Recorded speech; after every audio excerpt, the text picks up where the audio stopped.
guys, welcome back to Babes I've Been There. I'm Amanda and I am with Gerry, my girl.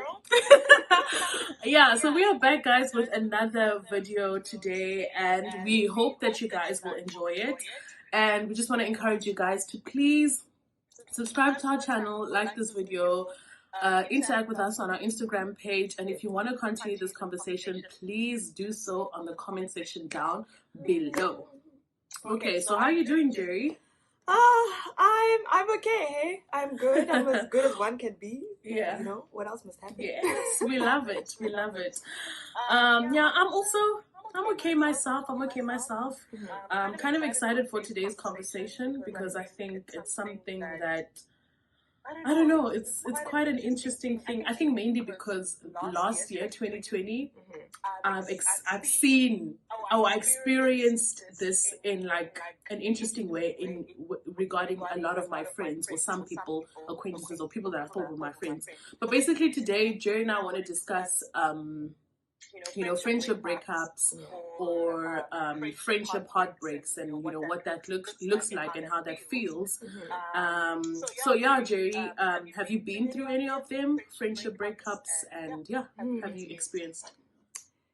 Yeah, I have been through one, but the thing is that I never really looked at it as a breakup, more so as losing a friend. I think that's the way that I've always looked at it. When I think breakups, I think of, the romantic kind, where it's with a partner, you guys break up, okay, cool, you move on. But with a friend, I think it's different because from my perspective, I'd always looked as the friendship as a way of being a support system, right? Yeah. And I mean, a support system in various aspects. And the way that it had gone left, as far as the friend that I ended up losing, I still love her to this day. It just so happens that we're no longer in contact. We can basically no longer see each other. And I mean, it's sad. I remember the last time that I had seen her at some event or something. And at the time, I mean, for me, I was like, oh, okay, cool. Let me, just kind of try and the way we'll say hi. But you also don't want to respect somebody's boundaries. If they don't want to interact with you, then that's what it is. And at that particular point in time, I kind of looked her way, but I could see she was dodging. And at some point, she left. And she was not about it. Yes. And because I know the type of person that she is, I know that I probably could tell or could kind of guess the reasons why she would, kind of leave a space. So in that particular instance, then I was like, oh, okay, cool. We're not able to be like that. But as far as why the friendship had gone the way that it had, in terms of when things were unraveling, there were just a lot of things that were happening in her life at that point in time, and everything that could go wrong was going wrong. Whether it was academics, whether it was the family, there was a lot that was happening, and we were not able to get on the same page as far as supporting each other. Okay, let me give an example, right? So something silly. Let's say we're all going out, girls' night. Woo, we're going out, right? And let's say one person wants to leave and the other person wants to stay. Okay, so if the one person wants to leave and they're like, guys, like me, I want to leave. But for them, the way that they see you as a friend supporting is you saying, okay, cool, we're also all going to leave because you want to leave now. Whereas, the other person could be like, okay, if you want to go home, that's cool. Let's put you in an Uber. Make sure you text me when you get home. But I'm trying to stay. And then I'm still trying to stay to be here on my group or whatever it is. And that's an example of how the miscommunication can happen. Because then you'll find out later that, but then you're not able to support me that day. I wanted to leave and then you stayed. And you didn't want to leave, then they'll be let me go alone, but I figured that went there together. Yeah, and it'll be like, but I figured that, okay, I did my due diligence. I made sure you were in the cab. I took you home, made sure that you were home. And then I stayed and I did my thing. And then we link up tomorrow and we decide how the day went, and it was cool. But that's an example of a miscommunication where a person may feel like you're not supporting them versus you feeling like you did your part. But those are things that ended up starting to unravel our situation. And I mean, it's hurtful, and it's hurtful in a different way than a breakup, I think, as far as a breakup with a romantic partner. Um, because I Yeah. think obviously, yeah, there are a number of different emotions that are at play when you're breaking up with a partner. But when it's with a With a friend, partner, yeah. especially depending on It's if that yeah. friend became like, you know, close to you, like your sister almost, it's not as simple as just being like, oh, okay, cool, like bloop, now we no longer friends. And depending on how they want to do things, they may decide that I don't know this person anymore. That's someone that I used to know, if at all. They may also be like, when they see you in public, they just go the other way, and they don't want to see you, they don't want to look at you. And I think that's probably the part that is most challenging, especially if you are in a little bit of a friendship circle or group, because then it affects everybody in the space. Those are hard. Yeah. So as far as going through losing a friend, I think in that manner, it hurts a bit differently, and there's a certain way in which you have to maneuver yourself, or at least like with me, like the way that I had to think about maneuvering and think about the way it's going to affect the rest of us within the circle. Um, and I mean, obviously, I'm not the sort of person who's going to say, you need to take my side, and, you know, like it's either you or I'm the or right one, yeah. yeah, Or the it's not even alternative. yeah, it's not even about like a right or wrong situation. If we're just not able to get on the same page and find some sort of compromise, the moment it gets to a point where it's toxic, where if I leave, every time I leave the conversation with you now, we are just worse off than when we got into it, that's the point when I'm like, okay, cool. Then this friendship is no longer a friendship. Like, we're not helpful to each other. We're Yeah, toxic to it each becomes other. gets to a point where it's now manipulative and no one is trying to be understanding of the other, you know? Yeah. I think, yeah. And at that point, that's where it,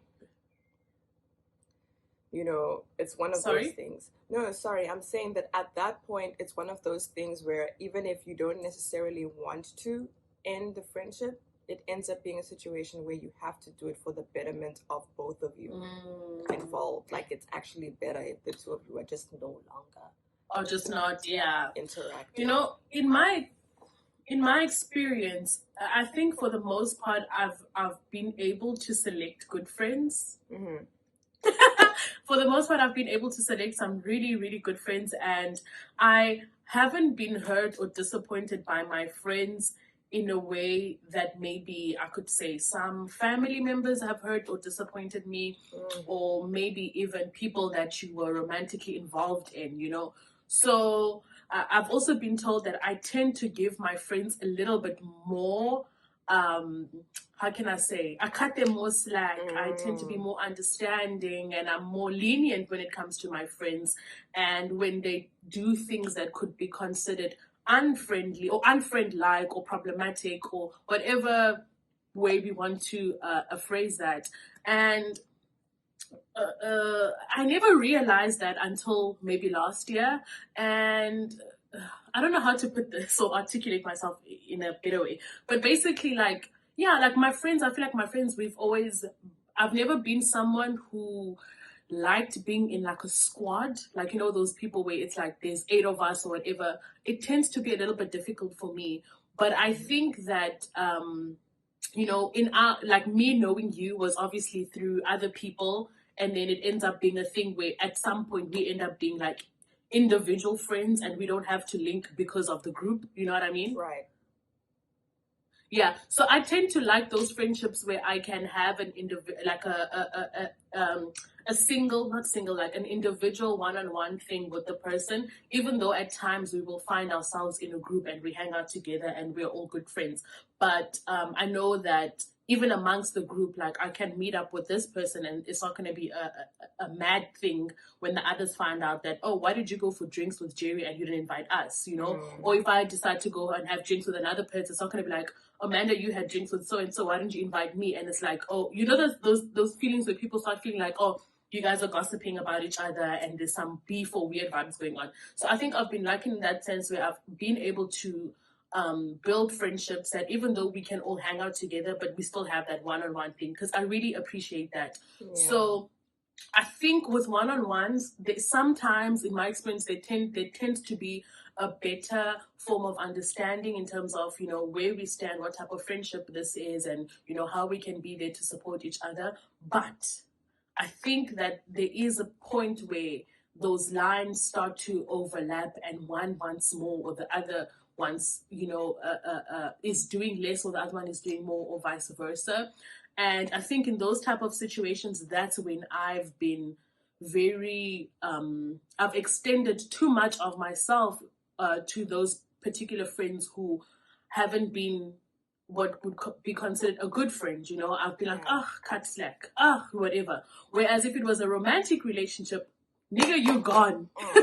I'm not even going to waste time. Like, you are cut into pieces, and you're blocked, you're everything. Like, it's extreme, which also I think for me, to a certain extent, I had to learn that there's certain elements of the way in which I view men in relationship that was very toxic and unhealthy, but that's another topic for another day. But like, I've like, with men, I've been very difficult, and you know what I mean? Like, but with my friendships, then, like, the friends, and it's actually funny because I've heard some girls say, yeah, you know, as women, when it's a man and he cheats on you, or when it's a man, he does whatever, like, you take him back quickly, you're always accepting him in. But if it's your friend that slightly disappoints you, like, you're throwing them away. You're like, we easily cut each other out as females in our friendship circles, or block each other, but we give men a lot of passes. But anyway, so I think for myself last year, I realized that some of these people that I've been thinking are my friends were actually not my friends. Or maybe no. That's me being extreme again. Let me put it this way. There are certain friendships where I felt like the friendship was more of there's a term for it. You give me something, I give you something. What is it? What's the term for mutually beneficial? Mutually beneficial. I forgot the term for it. Maybe not give and take, because I was not taking anything. I wasn't taking anything. But anyway, just one of those relationships where you feel like the person is using you, and they only, you know, communicating with you, linking with you, or caring about you when it's going to suit them. So let's hang out because, oh, my friends are not available. Or, hey, Amanda, where did you get this? And can you send me the link of where you bought this? You send the link. Oh, how did you get to Korea? You give them that information. Oh, I like this. How, you know what I mean? That thing where people are just sucking. You know, parasite. Exactly, parasite. Yeah, it's that type of relationship. And for me, for the most part, I never really saw it as a problem, but then it got to a point where I was just like, nah, man. And then I think there were times where I needed those friends, and those friends, or those particular individuals, were not there for me. And it also takes a while for me to actually see these actions or these behaviors as problematic, because I remember there was a friend when I don't know if I should tell the story, but fuck it, it's been a while. Like, I'm even over it now. Spill the tea. So this friend of mine, right, like, we were really good friends. Like, we really, really got along. And she had a very, I wouldn't say a strong personality, but like a very bubbly, loving personality. She really got along well with people. But I think she was very confident, but there were also some insecurities when it came to the opposite sex, like men not approaching me, or why don't men do this, or why don't men do that to me? You know what I mean? Like, feeling like, oh, why is it that when we go out, Gerry, all the men are flocking to you? Why aren't they coming to me? And it's like, but that's not my fault. Or, you know what, those type of things. And I remember I was in a situation where it had to do with a guy and a breakup. I don't want to get too much into that story, but it had to do with a guy and a breakup. And it so happened that this friend of mine knew my ex's ex-girlfriend, right? And I was telling her like the nature of how the breakup ended and all of this stuff. And then just explaining that, okay, the ex-boyfriend ended up going back to his ex-girlfriend, you know? And this is why I wasn't like talking to you or talking to a lot of people at the time, because we weren't like, our friendship we were in a maybe similar space in time so we could see each other often. But at the time where I was dating this particular person, she wasn't living in the same proximity as me, so we weren't hanging out as much as we used to. So now it's like, yeah, a few months later we're linking, and now I'm giving her an update. Hey, me and so are not together because he's now back with so and so. Oh, I actually know so and so. But friend, it's the commentary for me that made me feel like, how the F could you be my friend? And I'm telling you about my breakup, and this is what you have to say about it. It felt to me like she was happy. You know when someone is rejoicing over your breakup? Like, they are so happy. They are singing. So I couldn't believe it. And actually, the way that she was also trying to paint this relationship of mine and this guy is in a sense that, she couldn't for the life of her stop saying that, oh, she made it look like the guy that I was with was cheating on his girlfriend with me. Whereas the guy I was with was cheating on me with his ex. You get what I'm saying? But to her, because she also knew the ex-girlfriend, and she wasn't even friends with her, I don't really know. But the commentary around that was just very negative. And for someone who's just gone through a breakup, I didn't expect someone that I considered really close to me to be that joyful and to say such things, to a point where another friend of mine had to step in and be like, dude, you do realize that this guy actually was cheating on her with his ex-girlfriend, and the way that you're not being sympathetic or sensitive to this situation. And I remember talking to my sister about it. My sister's like, dude, I don't know why you still have this person in your life. Like, she said so many things that I feel like a friend is not supposed to say. You don't need her. Like, why are you still keeping them in your life? And for me, honestly, it takes a long time to actually let go of my friends. It's a process. It can even be a year, or like months for me to get to a point where I actually break up with my friends or actually lose a friend. And I'm not gonna lie, it's really difficult. It's a really difficult place. And I think last year I lost two good friends of mine. And I mean, I wouldn't say like it was a bad ending or like, we had a fight or whatever. It's just, I'm glad that things just fizzled out.